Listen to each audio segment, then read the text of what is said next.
You guys. Thank you, Bob. The pandemic, guys, is still getting worse as infections are only rising in Tennessee. The months-long ordeal now will likely take into much of 2021 as well. But healthcare workers have a message as they run out of room for the sickest patients. News 2's Mary Mays has their story. Okay, everybody ready?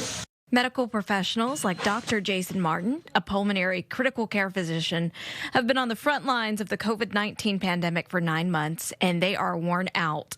You know, I've seen countless people say goodbye to their loved ones over FaceTime, and I'm never going to be the same person after this pandemic. It's terrible. There's more to treatment than just providing a bed. You need medical staff to take care of those hardest hit by this virus. The healthcare community is a slice of the regular community. So we're seeing that a lot of our staff is becoming ill or they're becoming quarantined as well. And so there are finite limits to the number of people who can provide these services, and the system is taxed right now.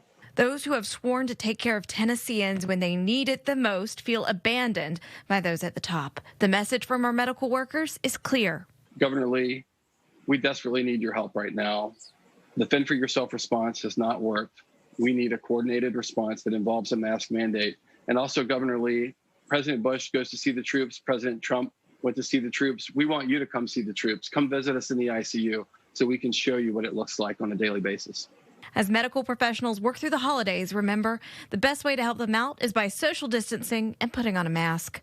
We want to help you, but we have to have some help in return. I'm going to be at the hospital on Christmas Day, probably doing 12 or 15 hours with many of my fellow staff members. We've been away from our families. We just want some shared sacrifice, and that's the Tennessee spirit. Mary Mays, News 2.